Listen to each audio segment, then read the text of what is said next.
let's listen to the executive director of the network of Nigeria's non-governmental organization, Oluseyi Oyebisi, joins us via Skype from Ibadan in Oyo State. He's one of those who have clamored that this bill should be killed. Thank you so much, Mr. Oyebisi, for your time tonight on the program.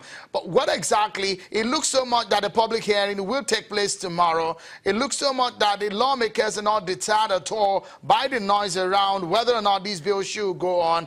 What will happen, for example, when this public hearing holds tomorrow?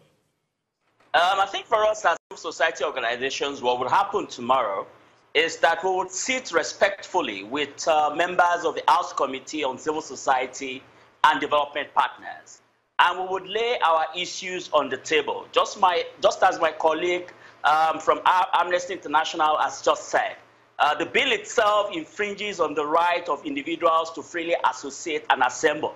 But having said that, the bill itself disrupts the support that civil society organizations are giving to the poor. And we are concerned that while we are supporting government in being able to ensure that there's development across board in the country, the government is not seeing us in that light as being supporters of their own agenda. Yes, the sector has gotten a very high profile, but then why stifle a sector that is helping you to address issues of poverty and helping you to bring about development to the doorsteps of the common man? So we are saying to the National Assembly that there are existing regulations, not that civil society don't want to be regulated.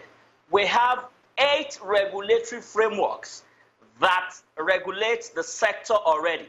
So what we're saying is Bill HB 585 is not the solution to the concerns of the National Assembly and some of the concerns that has been raised by the general public, because the existing frameworks that we have already takes care of that.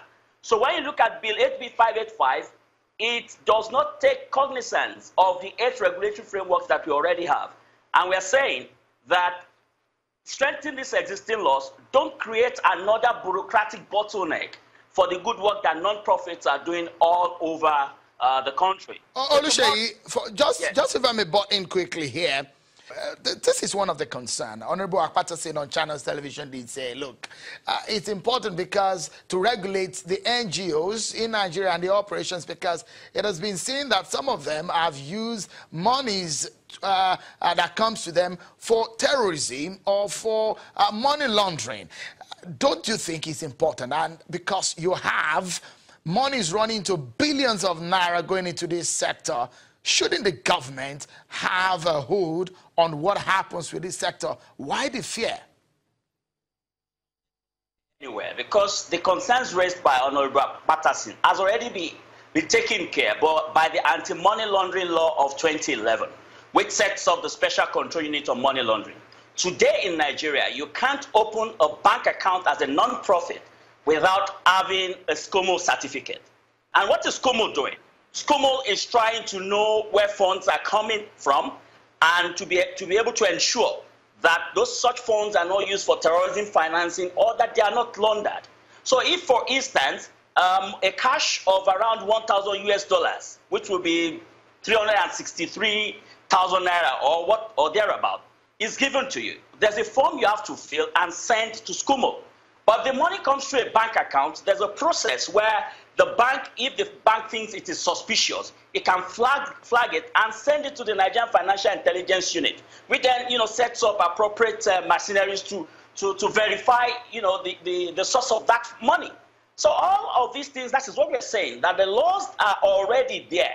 For instance, in the last 2-3 weeks or 4 weeks, we've had SCOMO going to visit non-profits to do what we call their normal routine check on non-profits. These are already happening. Why create another law for someone who has said... issue, just if I've been brought in again, another major issue, especially within the religious sphere, is the fact that how it will affect them. How will this bill affect, should it go through, how will it affect the religious sector, the churches and the mosque? Honestly, I have more expertise with non-profits. But when you look at the definition, if civil society is used anywhere, civil society by definition has to do with that space outside of government and the private sector.